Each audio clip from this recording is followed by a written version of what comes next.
রাস্তায় ও ফুটপাতে হকারদের জায়গা বরাদ্দ দেয়া কেন অবৈধ ও বেআইনি হবে না তা জানতে চেয়ে হাইকোর্টের রুল জারি। ঢাকার 2 সিটির প্রশাসক সহ সংশ্লিষ্টদের জবাব দেওয়ার নির্দেশ। জমিজমা সংক্রান্ত মামলা সহজ করবে সরকার।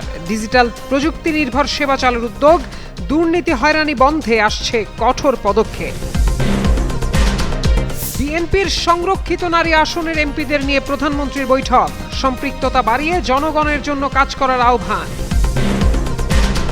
সন্ধ্যা 6টার মধ্যে ঢাকা সহ দেশের বিভিন্ন অঞ্চলে বজ্রবৃষ্টির পূর্বাভাস। পটুয়াখালী সহ খুলনা বিভাগের কিছু জায়গায় অব্যাহত থাকতে পারে তাপপ্রবাহ, আবহাওয়া অফিসের বিবৃতি। অস্ট্রেলিয়ার সিডনিতে স্ত্রী ও 2 সন্তানকে হত্যার অভিযোগে বাংলাদেশি বংশোদ্ভূত আটক। হত্যার রহস্য উদ্ঘাটনে তদন্তে নেমেছে পুলিশ। রাজধানী ঢাকার রাস্তায় ও ফুটপাতে হকারদের জায়গা বরাদ্দ দেয়া কেন অবৈধ ও বেআইনি হবে না তা জানতে চেয়ে রুল জারি করেছেন হাইকোর্ট। মঙ্গলবার বিচারপতি ভীমদেব চক্রবর্তীর নেতৃত্বাধীন হাইকোর্ট বেঞ্চ এ রুল জারি করেন। এতে হাইকোর্ট জানতে চেয়েছেন ঢাকা শহরের হকার ব্যবস্থাপনা নীতিমালার আলোকে হকারদের রাস্তা ও ফুটপাত বরাদ্দ কেন সংবিধানের সঙ্গে সাংঘর্ষিক ঘোষণা করা হবে না। স্থানীয় সরকার সচিব, আইন সচিব, ঢাকার 2 সিটির প্রশাসক সহ সংশ্লিষ্টদের রুলের জবাব দিতে বলা হয়েছে। এর আগে ঢাকার হকার ব্যবস্থাপনা নীতিমালা 2026 চ্যালেঞ্জ করে হাইকোর্টে রিট করেন অ্যাডভোকেট মোহাম্মদ শোয়েবুজ্জামান। ভূমি সেবাকে আরও সহজ ও হয়রানিমুক্ত করতে সরকার ডিজিটাল প্রযুক্তি নির্ভর সেবা চালুর উদ্যোগ নিয়েছে বলে জানিয়েছেন প্রধানমন্ত্রী তারেক রহমান। তিনি বলেন, ডিজিটাল প্রযুক্তির মাধ্যমে এই সেবা দেয়া হবে যাতে দুর্নীতি বা অযথা হয়রানির শিকার হতে না হয়। মঙ্গলবার রাজধানীর ভূমি ভবনে ভূমি সেবা মেলার উদ্বোধনের সময় তিনি এসব কথা বলেন। অনুষ্ঠানে সারা দেশে প্রতিটি উপজেলা, জেলা বিভাগ ও জাতীয় পর্যায়ে ভূমি সেবা মেলার উদ্বোধন করেন প্রধানমন্ত্রী। ভূমির পরিকল্পিত ব্যবহার বর্তমান সময়ের জন্য অপরিহার্য মন্তব্য করে তারেক রহমান বলেন, এই ব্যবস্থা আরও আধুনিকায়ন ও সহজ করে জনগণকে ভূমি সেবা দিতে কার্যকর ব্যবস্থা নিয়েছে সরকার। 3 দিনব্যাপী এই ভূমি সেবা মেলা শেষ হবে আগামী বৃহস্পতিবার। সরকার দলীয় সংরক্ষিত নারী আসনের সংসদ সদস্যদের সঙ্গে সভা করেছেন প্রধানমন্ত্রী তারেক রহমান। সোমবার বিকেলে বাংলাদেশ সচিবালয়ে মন্ত্রিপরিষদ বিভাগের জনপ্রশাসন সভা কক্ষে এ সভা অনুষ্ঠিত হয়। এতে নারী সংসদ সদস্যদের সংসদীয় দায়িত্ব ও জনসম্পৃক্ততা বৃদ্ধির মাধ্যমে জনগণের জন্য কাজ করার কৌশল নির্ধারণে গুরুত্ব আরোপ করেন প্রধানমন্ত্রী।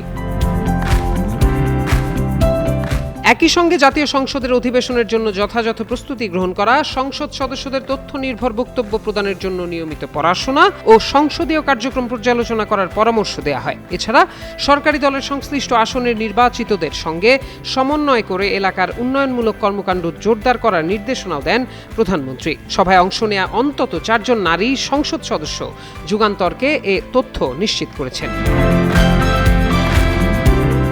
তারা বলেন, সংরক্ষিত নারী আসনে শপথ গ্রহণের পর প্রধানমন্ত্রীর সঙ্গে এটি তাদের প্রথম সভা। সভায় তাদের দায়িত্ব, কর্তব্য এবং সংরক্ষিত আসনের ক্ষমতার পরিধি নিয়ে বিস্তারিত আলোচনা করেছেন সরকার প্রধান।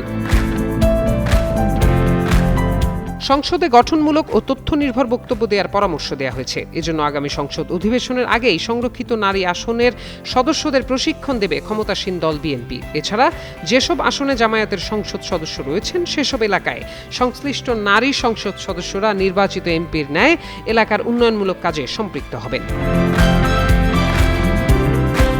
সভায় প্রধানমন্ত্রী তারেক রহমানের সঙ্গে স্থানীয় সরকার মন্ত্রী মির্জা ফখরুল ইসলাম আলমগীর ও প্রধানমন্ত্রীর উপদেষ্টা রুহুল কবির রিজভী উপস্থিত ছিলেন। প্রধানমন্ত্রীর প্রথম বৈঠকে সরকারের উন্নয়ন পরিকল্পনা বাস্তবায়নে সক্রিয় ভূমিকা রাখার নির্দেশনা দেওয়া হয়েছে বলে জানিয়েছেন বিএনপির স্থায়ী কমিটির সদস্য ও সংরক্ষিত নারী আসনের সংসদ সদস্য সেলিমা রহমান। সংরক্ষিত আসনের সদস্যদের নির্দিষ্ট কোনো এলাকা না থাকায় কোন এলাকায় কিভাবে কাজ করতে হবে সে বিষয়ে প্রধানমন্ত্রী দিক নির্দেশনা দিয়েছেন। সেই নির্দেশনা অনুযায়ী আগামীতে তারা কাজ করবেন। প্রত্যয় দাস, যুগান্তর নিউজ। সকালে রোদের তাপ আর ভ্যাপসা গরমে অস্বস্তি বাড়তে শুরু করেছে। তবে অনেক এলাকায় আকাশের রোদের ঝলকানি থাকলেও দুপুরের মধ্যে আবহাওয়া বদলে যেতে পারে বলে জানিয়েছে আবহাওয়া অধিদপ্তর। দেশে 5 অঞ্চলে ঝড়ো হাওয়া ও বজ্রবৃষ্টির আশঙ্কা রয়েছে। মঙ্গলবার দুপুর 1টা পর্যন্ত দেশে অভ্যন্তরীণ নদী বন্দরগুলোর জন্য দেওয়া সতর্কবার্তায় বলা হয়েছে, ঢাকা, টাঙ্গাইল, ময়মনসিংহ, কুমিল্লা ও সিলেট অঞ্চলের ওপর দিয়ে পশ্চিম অথবা উত্তর পশ্চিম দিক থেকে ঘন্টায় 45 থেকে 60 কিলোমিটার বেগে অস্থায়ীভাবে দমকা কিংবা ঝড়ো হাওয়া বয়ে যেতে পারে। একই সঙ্গে এসব এলাকায় বৃষ্টি বা বজ্রবৃষ্টির সম্ভাবনাও রয়েছে। এ কারণে সংশ্লিষ্ট এলাকার নৌবন্দরগুলোকে 1 নম্বর নৌ হুঁশিয়ারি সংকেত দেখাতে বলা হয়েছে। এদিকে সোমবার রাতে আবহাওয়া অফিসে দেওয়া পূর্বাভাসে বলা হয়েছে মঙ্গলবার সন্ধ্যা ৬টার মধ্যে সিলেট বিভাগের অনেক জায়গায় এবং রংপুর, ময়মনসিংহ, ঢাকা ও চট্টগ্রাম বিভাগের কিছু কিছু এলাকায় অস্থায়ীভাবে দমকা হাওয়া সহ হালকা থেকে মাঝারি ধরনের বৃষ্টি বা বজ্রবৃষ্টি হতে পারে। এছাড়া রাজশাহী, খুলনা ও বরিশাল বিভাগে ২-১ জায়গাতেও একই ধরনের আবহাওয়ার সম্ভাবনা রয়েছে। পূর্বাভাসে আরও বলা হয়েছে ময়মনসিংহ ও সিলেট বিভাগের কোথাও কোথাও মাঝারি থেকে ভারী বর্ষণ হতে পারে। অন্যদিকে পটুয়াখালী সহ খুলনা বিভাগের ওপর দিয়ে বয়ে যাওয়া মৃদু তাপপ্রবাহ অব্যাহত থাকতে পারে। এছাড়া সারা দেশে দিন ও রাতের তাপমাত্রা সামান্য বাড়তে পারে বলেও জানিয়েছে আবহাওয়া অধিদপ্তর। অস্ট্রেলিয়ার সিডনি শহরে স্ত্রী ও 2 সন্তানকে হত্যার অভিযোগে এক বাংলাদেশি বংশোদ্ভূত ব্যক্তিকে গ্রেফতার করেছে পুলিশ। নিহত 2 শিশুর একজনের বয়স 12 বছর এবং অন্যজনের বয়স মাত্র 5 বছর, এমন তথ্য জানিয়েছে অস্ট্রেলিয়া ভিত্তিক সংবাদ মাধ্যম সিডনি মর্নিং হেরাল্ড। সোমবার সন্ধ্যায় ক্যাম্বেল টাউন এলাকার নিজ বাসা থেকে নিজেই পুলিশে ফোন করেন 47 বছর বয়সী ওই ব্যক্তি। পরে পুলিশ ঘটনাস্থলে গিয়ে তার 46 বছর বয়সী স্ত্রী ও 2 সন্তানের মরদেহ উদ্ধার করে। পুলিশ জানায় তাদের শরীরে ভয়াবহ ধারালো অস্ত্রের আঘাতের চিহ্ন ছিল। এ ঘটনায় অভিযুক্তের পরিচয় প্রকাশ করেনি পুলিশ। তাকে গ্রেফতার করে 3টি অভিযোগে অভিযুক্ত করা হয়েছে। তার আইনজীবী জাওয়াদ হোসাইন সাংবাদিকদের জানান, পুলিশ হেফাজতে তার মক্কেল চরম মানসিক বিপর্যস্ত অবস্থায় আছেন। তদন্ত সংশ্লিষ্ট সূত্রগুলো বলছে, অভিযুক্ত ব্যক্তি ঘরে থেকে 2 সন্তানের দেখাশোনা করতেন। 2 শিশুরই বিকাশজনিত সমস্যা ছিল। পরিবারের উপার্জন করতেন তাদের মা। প্রায় 1 দশক আগে তারা বাংলাদেশ থেকে অস্ট্রেলিয়ায় পাড়ি জমান। নিউ সাউথ ওয়েলস পুলিশের অ্যাক্টিং সুপারিনটেন্ডেন্ট মিশেল মরুনি ঘটনাস্থলকে অত্যন্ত নৃশংস অপরাধ স্থল হিসেবে বর্ণনা করেছেন। তিনি জানান, ঘরের ভেতর থেকে এমন কয়েকটি বস্তু উদ্ধার করা হয়েছে যেগুলো নিহতদের আঘাতের সঙ্গে সম্পৃক্ত হতে পারে, তবে বাড়িতে কোনো আগ্নেয়াস্ত্র পাওয়া যায়নি। এ ঘটনায় তদন্ত চলমান রয়েছে বলেও জানান মরুনি। সম্প্রতি সামাজিক যোগাযোগ মাধ্যম ফেসবুক খুললেই ক্যাপশন, কমেন্ট সহ সব জায়গাতেই দেখা যাচ্ছে একটি কথা, রাগ করলা। ট্রেন্ডিং এই ডায়লগে মেতেছেন নেটিজেনরা। কিন্তু হঠাৎ করেই ভাইরাল এই ডায়লগ কোত্থেকে আসলো? কেনই বা ডায়লগটি এখন সামাজিক মাধ্যমে ট্রেন্ডিংয়ে আছে? শুরুটা হয়েছে মূলত এক গণকের ফেসবুক আইডি থেকে সনাতন পদ্ধতিতে হাত দেখে ভবিষ্যৎ বলে দেয়া থেকে। সামাজিক যোগাযোগ মাধ্যমে ছড়িয়ে পড়া এক ভিডিওতে দেখা যায়, শহরের ব্যস্ত রাস্তায় সুঠাম দেহের এক ব্যক্তির হাত দেখে তার ভাগ্য বদলানোর উপায় বলে দিচ্ছেন এক গণক, যেখানে কথার মাঝখানে ওই গণককে বলতে শোনা যায়, রাগ করলা। কথাটা ঠিক না ঠিক ঠিক রাগ করলা না। মূলত গণকের কথা বলার ভঙ্গি ও আত্মবিশ্বাসের সঙ্গে মানুষকে কথা বলতে প্রভাবিত করা নিয়ে হাস্যরসে মেতেছেন নেটিজেনরা। সেই সঙ্গে যুক্ত হয়েছে সমসাময়িক নানা পরিস্থিতি। ফুটবলে ব্রাজিল, ক্রিকেটে পাকিস্তান এবং বিভিন্ন রাজনৈতিক দল নিয়ে স্যাটায়ার করে নানা রকমের ফটোকার্ড বানিয়ে শেয়ার করছেন নেটিজেনরা। কেউ আবার নিজের অফিসের বসের সঙ্গে মেলাচ্ছেন ছবির গণককে। কেউ বিশ্ববিদ্যালয়ের শিক্ষকের মাঝে খুঁজছেন গণকের প্রতিচ্ছবি। মূলত যে কোনো উত্তেজনাকর পরিস্থিতিকে নিমেষেই হাসির পাত্র বানানোর জন্য এই ডায়লগটি এখন ট্রেন্ডিংয়ে রয়েছে। কথাটা ঠিক না ঠিক ঠিক রাগ করলা।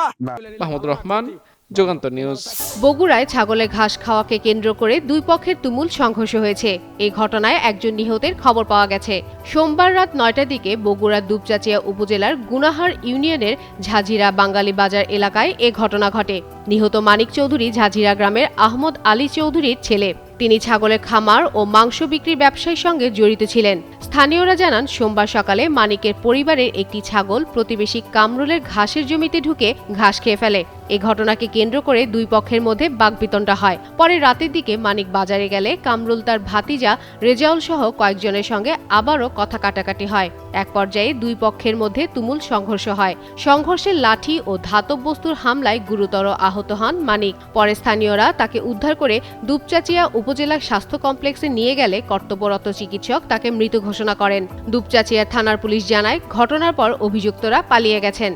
নিহতের লাশ উদ্ধার করে বগুড়া শহীদ জিয়াউর রহমান মেডিকেল কলেজ হাসপাতালে পাঠানো হয়েছে।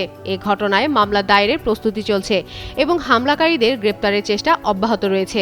সীমান্তে উত্তেজনা যেন আবারও বাড়ছে। সিলেটের গোয়াইনঘাট সীমান্তে সোমবার বিকেলে ভারতীয় সীমান্তরক্ষী বাহিনী বিএসএফ ও বর্ডার গার্ড বাংলাদেশ বিজিবির মধ্যে পাল্টাপাল্টি গুলিবর্ষণের ঘটনা ঘটেছে। হঠাৎ গুলি শব্দে সীমান্ত জুড়ে আতঙ্ক ছড়িয়ে পড়ে। স্থানীয়দের মধ্যে উদ্বেগ তৈরি হলেও পরে পরিস্থিতি নিয়ন্ত্রণে আসে। মঙ্গলবার সিলেট 48 বিজিবির পাঠানো সংবাদ বিজ্ঞপ্তিতে এই তথ্য জানানো হয়। গোয়াইনঘাট উপজেলার সোনারহাট সীমান্ত এলাকায় বিকেলে বিএসএফ সীমান্ত লক্ষ্য করে গুলি ছোড়ে। এর পরপরই বিজিবি পাল্টা গুলিবর্ষণ করে কড়া জবাব দেয়। বিজিবি জানিয়েছে তাদের দ্রুত ও পেশাদার পদক্ষেপে পরিস্থিতি দ্রুত নিয়ন্ত্রণে আসে। এ ঘটনায় কোনো হতাহতের খবর পাওয়া যায়নি। বর্তমানে এলাকায় শান্ত অবস্থা বিরাজ করছে, তবে সীমান্তে সতর্ক অবস্থানে রয়েছে বিজিবি। ঘটনার পর সীমান্ত এলাকায় টহল ও নজরদারি বাড়ানো হয়েছে। বিজিবি আরও জানিয়েছে সীমান্তে যে কোনো উস্কানিমূলক ও অনাকাঙ্ক্ষিত পরিস্থিতি মোকাবেলায় তারা সর্বোচ্চ সতর্ক অবস্থানে রয়েছে। দেশের সার্বভৌমত্ব ও সীমান্ত নিরাপত্তা রক্ষায় বাহিনীটি দায়িত্ব পালন করছে।